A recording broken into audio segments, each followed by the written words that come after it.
जय मां कैला देवी। जय मां कैला देवी।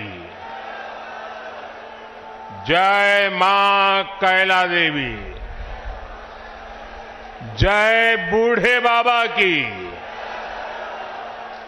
जय बूढ़े बाबा की। भारत माता की। भारत माता की। सभी संतों से प्रार्थना है कि अपना स्थान लीजिए।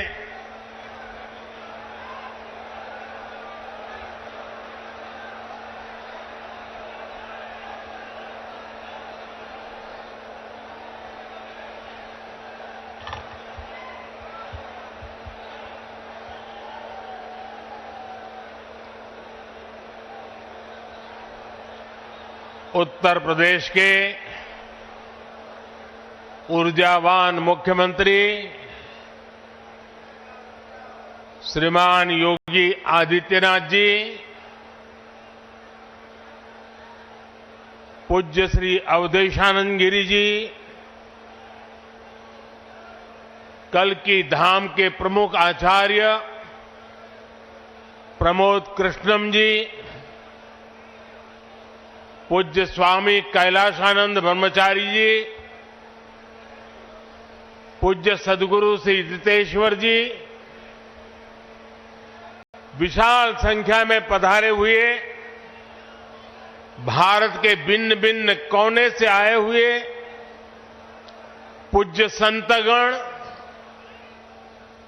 और मेरे प्यारे श्रद्धावान भाइयों और बहनों, आज यूपी की धरती से प्रभु राम और प्रभु कृष्ण की भूमि से भक्ति, भाव और आध्यात्म की एक और धारा प्रवाहित होने को लालायित है। आज पूज्य संतों की साधना और जनमानस की भावना से एक और पवित्र धाम की नींव रखी जा रही है।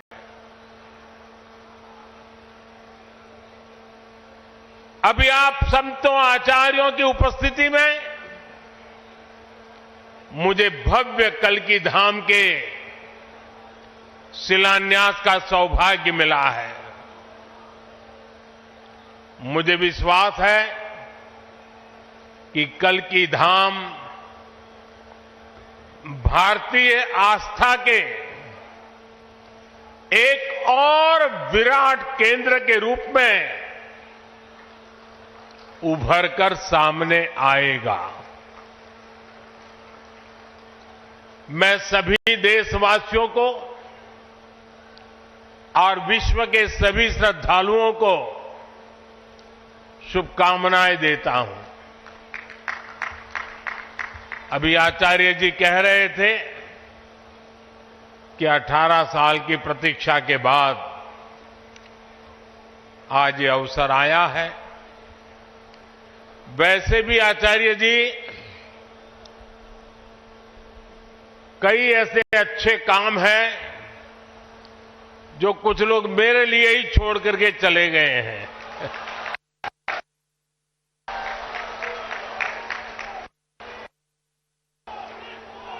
और आगे भी जितने अच्छे काम रह गए हैं ना, उसके लिए बस ये संतों का, जनता जनार्दन का आशीर्वाद बना रहे, उसे भी पूरे करेंगे।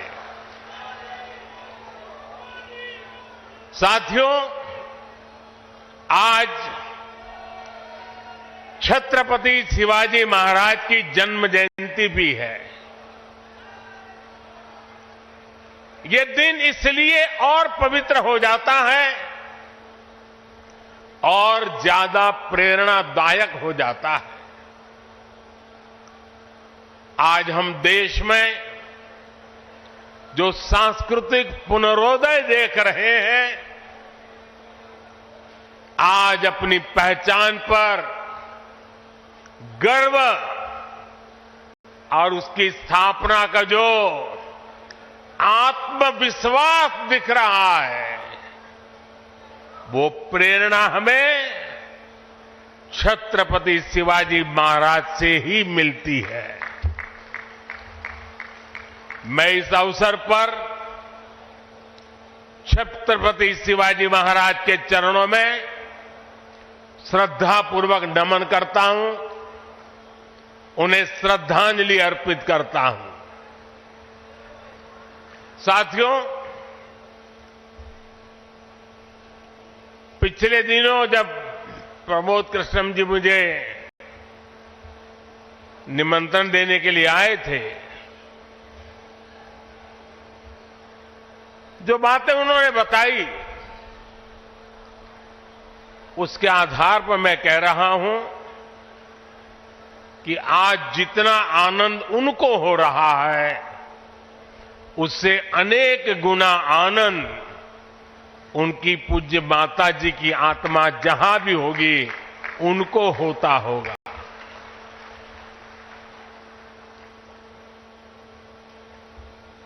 और मां के वचन के पालन के लिए एक बेटा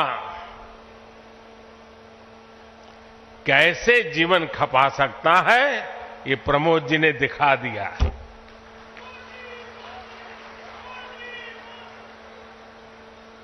प्रमोद कृष्णम जी बता रहे थे कि कई एकड़ में फैला ये विशाल धाम कई मायनों में विशिष्ट होने वाला है। एक ऐसा मंदिर होगा, जैसा मुझे उन्होंने पूरा समझाया अभी, जिसमें 10 गर्भगृह होंगे और भगवान के सभी 10 अवतारों को विराजमान किया जाएगा। 10 अवतारों के माध्यम से हमारे शास्त्रों ने केवल मनुष्य ही नहीं, बल्कि अलग अलग स्वरूपों में ईश्वरीय अवतार को प्रस्तुत किया गया है। यानी हमने हर जीवन में ईश्वर की ही चेतना के दर्शन किए हैं। हमने ईश्वर के स्वरूप को सिंह में भी देखा, वराह में भी देखा और कच्छप में भी देखा। इन सभी स्वरूपों की एक साथ स्थापना हमारी मान्यताओं की व्यापक छवि प्रस्तुत करेगी। ये ईश्वर की कृपा है कि उन्होंने इस पवित्र यज्ञ में मुझे माध्यम बनाया है, इस शिलान्यास का अवसर दिया है। और अभी जब वो स्वागत प्रवचन कर रहे थे, तब उन्होंने कहा कि हर किसी के पास कुछ न कुछ देने को होता है, मेरे पास कुछ नहीं है, मैं सिर्फ भावना व्यक्त कर सकता हूं। प्रमोद जी, अच्छा हुआ कुछ दिया नहीं, वरना जमाना ऐसा बदल गया है कि अगर आज के युग में सुदामा श्री कृष्ण को एक पोटली में चावल देते, वीडियो निकल आती, सुप्रीम कोर्ट में पीआई हो जाती और जजमेंट आता कि भगवान कृष्ण को भ्रष्टाचार में कुछ दिया गया और भगवान कृष्ण भ्रष्टाचार कर रहे थे। ये इस व्यक्त में हम जुगर रहे, और इससे अच्छा है कि आपने भावना प्रकट की और कुछ दिया नहीं।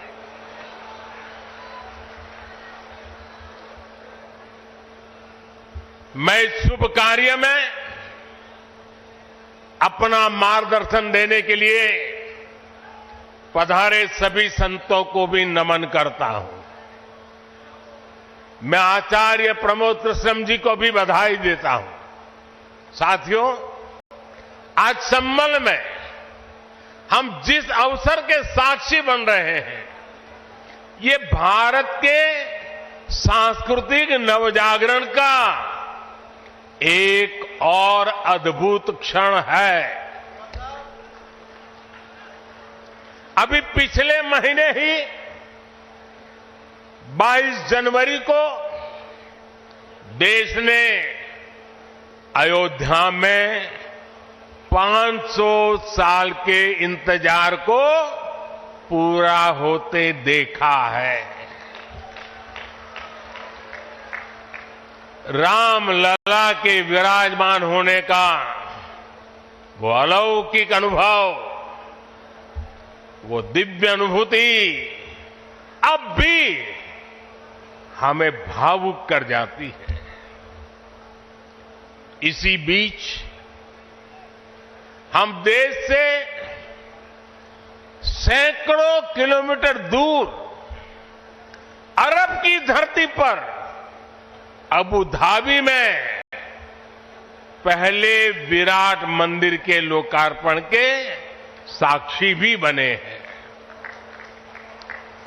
पहले जो कल्पना से भी परे था, अब वो हकीकत बन चुका है। और अब हम यहां संभल में भव्य कल की धाम के शिलान्यास के गवाह बन रहे हैं। भाइयों और बहनों, एक के बाद एक ऐसे आध्यात्मिक अनुभव, सांस्कृतिक गौरव के ये पल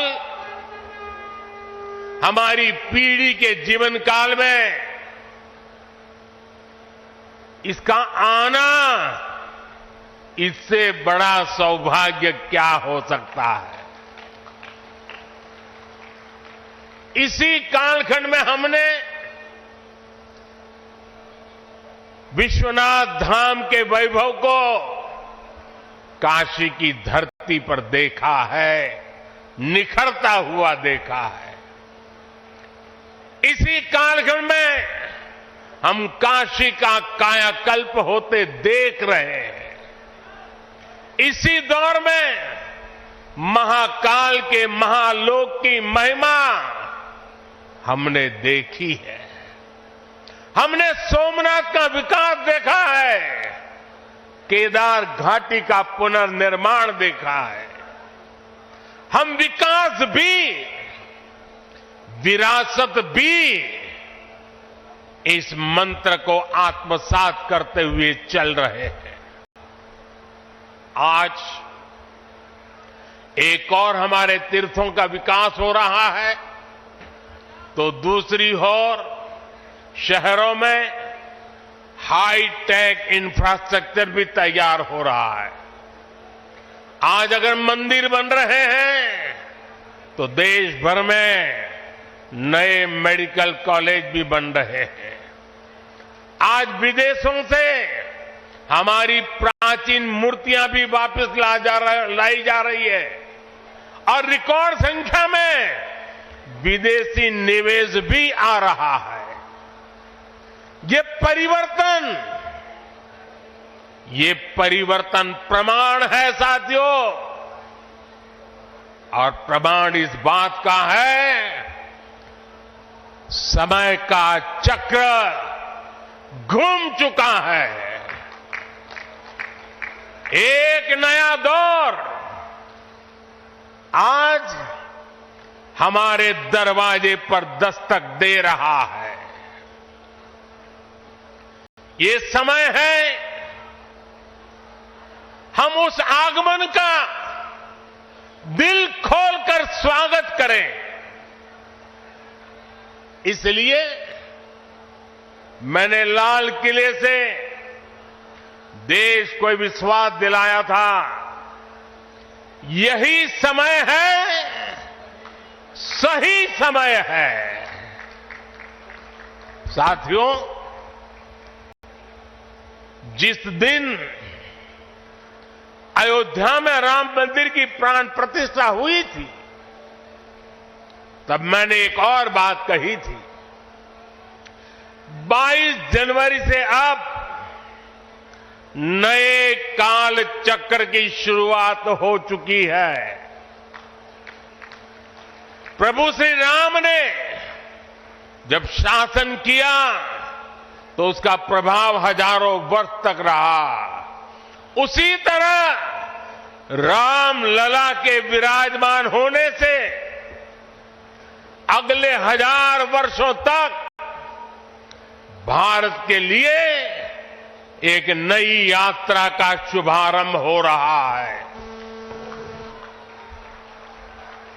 अमृत काल में राष्ट्र निर्माण के लिए पूरी सहस्त्र शताब्दी का ये संकल्प केवल एक अभिलाषा भर नहीं है, ये एक ऐसा संकल्प है जिसे हमारी संस्कृति ने हर कालखंड में जीकर दिखाया है। भगवान कल्कि के विषय में आचार्य प्रमोद कृष्णम जी ने गहरा अध्ययन किया है। भगवान कल्कि के अवतार से जुड़े कई सारे तथ्य और शास्त्रीय जानकारियां भी आचार्य प्रमोद कृष्णम जी मुझे बता रहे थे। जैसे उन्होंने बताया कि कल्कि पुराण में लिखा है, शंबले वस तस्तस्य सहस्त्र परिवत्सरा, यानी भगवान राम की तरह ही कल्कि का अवतार भी हजारों वर्षों की रूपरेखा तय करेगा। इसलिए भाइयों और बहनों, हम ये कह सकते हैं कि कल्कि काल चक्र के परिवर्तन के प्रणेता भी है और प्रेरणा स्रोत भी है। और शायद इसीलिए कल्कि धाम एक ऐसा स्थान होने जा रहा है जो उन भगवान को समर्पित है जिनको अभी अवतार होना बाकी है। अब कल्पना करिए, हमारे शास्त्रों में सैकड़ों हजारों साल पहले भविष्य को लेकर इस तरह की अवधारणा लिखी गई। हजारों वर्ष बाद की घटनाओं के लिए भी सोचा गया। ये कितना अद्भुत है, और ये भी कितना अद्भुत है कि आज प्रमोद कृष्णम जैसे लोग पूरे विश्वास के साथ उन मान्यताओं को आगे बढ़ा रहे हैं, अपना जीवन खपा रहे हैं। वो भगवान कल्कि के लिए मंदिर बना रहे हैं, उनकी आराधना कर रहे हैं। हजारों वर्ष बाद की आस्था और अभी से उसकी तैयारी, यानी हम लोग भविष्य को लेकर कितने तैयार रहने वाले लोग हैं। इसके लिए तो प्रमोद कृष्णम जी वाकई सराहना के पात्र है। मैं तो प्रमोद कृष्णम जी को एक राजनीतिक व्यक्ति के रूप में दूर से जानता था, मेरा परिचय नहीं था। लेकिन अभी जब कुछ दिन पहले मेरी उनसे पहली मुलाकात हुई तो ये भी पता चला कि वो ऐसे धार्मिक आध्यात्मिक कार्यों में कितनी मेहनत से लगे रहते हैं। कल्कि मंदिर के लिए इन्हें पिछली सरकारों से लंबी लड़ाई लड़नी पड़ी, कोर्ट के चक्कर भी लगाने पड़े। वो मुझे बता रहे थे कि एक समय उन्हें कहा जा रहा था कि मंदिर बनाने से शांति व्यवस्था बिगड़ जाएगी। आज हमारी सरकार में प्रमोद कृष्णम जी निश्चिंत होकर इस काम को शुरू कर पाए हैं। मुझे भरोसा है कि मंदिर इस बात का प्रमाण होगी कि हम बेहतर भविष्य को लेकर कितने सकारात्मक रहने वाले लोग हैं। साथियों, भारत पराभव से भी विजय को खींच करके लाने वाला राष्ट्र है। हम पर सैकड़ों वर्षों तक इतने आक्रमण हुए, कोई और देश होता, कोई और समाज होता तो लगातार इतने आक्रमणों की चोट से पूरी तरह नष्ट हो गया होता। फिर भी हम न केवल डटे रहे बल्कि और भी ज्यादा मजबूत होकर सामने आए। आज सदियों के वो बलिदान फलीभूत हो रहे हैं। जैसे कोई बीज वर्षों के अकाल में पड़ा रहा हो, लेकिन जब वर्षा काल आता है तो वो बीज अंकुरित हो उठता है। वैसे ही आज भारत के अमृत काल में भारत के गौरव, भारत के उत्कर्ष और भारत के सामर्थ्य का बीज अंकुरित हो रहा है। एक के बाद एक हर क्षेत्र में कितना कुछ नया हो रहा है। जैसे देश के संत और आचार्य नए मंदिर बनवा रहे हैं, वैसे ही मुझे ईश्वर ने राष्ट्र रूपी मंदिर के नवनिर्माण का दायित्व सौंपा है। मैं दिन रात राष्ट्र रूपी मंदिर को भव्यता देने में लगा हूं, उसके गौरव का विस्तार कर रहा हूं। इस निष्ठा के परिणाम भी हमें उसी तेजी से मिल रहे हैं। आज पहली बार भारत उस मुकाम पर है जहां हम अनुसरण नहीं कर रहे हैं, उदाहरण पेश कर रहे हैं।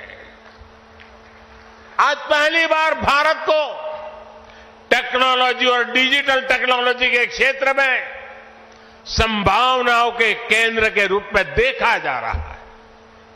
हमारी पहचान इनोवेशन हब के तौर पर हो रही है। हम पहली बार दुनिया की 5वीं सबसे बड़ी अर्थव्यवस्था जैसे बड़े मुकाम पर पहुंचे हैं। हम चंद्रमा के दक्षिण ध्रुव तक पहुंचने वाले पहले देश बने हैं। पहली बार भारत में वंदे भारत और नमो भारत जैसी आधुनिक ट्रेनें चल रही है। पहली बार भारत में बुलेट ट्रेन चलने की तैयारी हो रही है। पहली बार हाईटेक हाईवे, एक्सप्रेसवे का इतना बड़ा नेटवर्क और उसकी ताकत देश के पास है। पहली बार भारत का नागरिक, चाहे वो दुनिया के किसी भी देश में हो, अपने आप को इतना गौरवान्वित महसूस करता है। देश में सकारात्मक सोच और आत्मविश्वास का ये जो ज्वार हम देख रहे हैं, ये एक अद्भुत अनुभूति है। इसलिए आज हमारी शक्ति भी अनंत है और हमारे लिए संभावनाएं भी अपार है। साथियों, राष्ट्र को सफल होने के लिए ऊर्जा सामूहिकता से मिलती है। हमारे वेद कहते हैं, सहस्त्र शीर्षा पुरुष, सहस्त्र शीर्षा पुरुष, सहस्त्राक्ष सहस्त्रपाद, अर्थात निर्माण के लिए हजारों, लाखों, करोड़ों हाथ है। गतिमान होने के लिए हजारों, लाखों, करोड़ों पैर है। आज हमें भारत में उसी विराट चेतना के दर्शन हो रहे हैं। सबका साथ, सबका विकास, सबका विश्वास और सबका प्रयास, इस भावना से हर देशवासी एक भाव से, एक संकल्प से राष्ट्र के लिए काम कर रहा है। आप पिछले 10 वर्षों में कार्यों के विस्तार को देखिए। 4 करोड़ से ज्यादा लोगों को प्रधानमंत्री आवास योजना के तहत पक्के घर,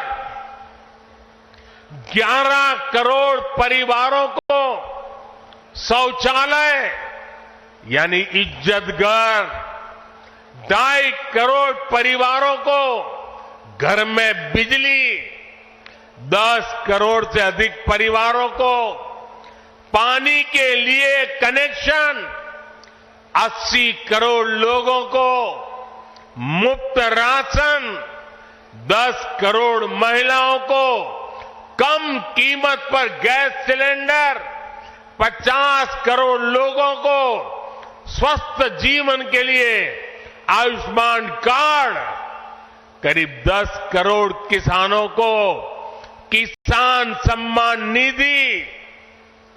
कोरोना काल में हर देशवासी को मुफ्त वैक्सीन, स्वच्छ भारत जैसा बड़ा अभियान, आज पूरी दुनिया में भारत के इन कामों की चर्चा हो रही है। इस स्केल पर काम इसलिए हो सके क्योंकि सरकार के इन प्रयासों से देशवासियों का सामर्थ्य जुड़ गया। आज लोग सरकार की योजनाओं का लाभ दिलाने के लिए गरीबों की मदद कर रहे हैं। लोग 100% सैचुरेशन के अभियान में हिस्सा बन रहे हैं। गरीब की सेवा का ये भाव समाज को नर में नारायण की प्रेरणा देने वाले हमारे आध्यात्मिक मूल्यों से मिली है। इसलिए देश ने विकसित भारत का निर्माण और अपनी विरासत पर गर्व के 5 प्राणों का आह्वान किया है। साथियों, भारत जब भी बड़े संकल्प लेता है, उसके मार्गदर्शन के लिए ईश्वरीय चेतना किसी न किसी रूप में हमारे बीच जरूर आती है। इसलिए गीता में भगवान श्री कृष्ण ने कहा, संभवामि युगे युगे, इतना बड़ा आश्वासन दे दिया है। लेकिन इस वचन के साथ ही तो हमें ये आदेश भी देते हैं कि कर्मण्येवाधिकारस्ते मा फलेषु कदाचन, अर्थात हमें फल की चिंता के बिना कर्तव्य भाव से कर्म करना है। भगवान का ये वचन, उनका ये निर्देश आज 140 करोड़ देशवासियों के लिए जीवन मंत्र की तरह है। अगले 25 वर्षों के इस कर्तव्य काल में हमें परिश्रम की पराकाष्ठा करनी है। हमें निस्वार्थ भाव से देश सेवा को सामने रखकर काम करना है। हमारे हर प्रयास में, हमारे हर काम से राष्ट्र को क्या लाभ होगा, ये प्रश्न हमारे मन में सबसे पहले आना चाहिए। यही प्रश्न राष्ट्र की सामूहिक चुनौतियों के समाधान पेश करेगा। मुझे विश्वास है कि भगवान कल्कि के आशीर्वाद से संकल्पों की हमारी ये यात्रा समय से पहले सिद्धि तक पहुंचेगी। हम सशक्त और समर्थ भारत के सपने को 100% पूरा होता देखेंगे। इसी की कामना के साथ आप सभी का मैं बहुत बहुत धन्यवाद करता हूं और इस भव्य आयोजन के लिए और इतनी बड़ी तादाद में संतों के आशीर्वाद प्राप्त करने के लिए मैं हृदय से प्रणाम करते हुए अपनी वाणी को विराम देता हूं। मेरे साथ बोले भारत माता की, भारत माता की, भारत माता की। बहुत बहुत धन्यवाद।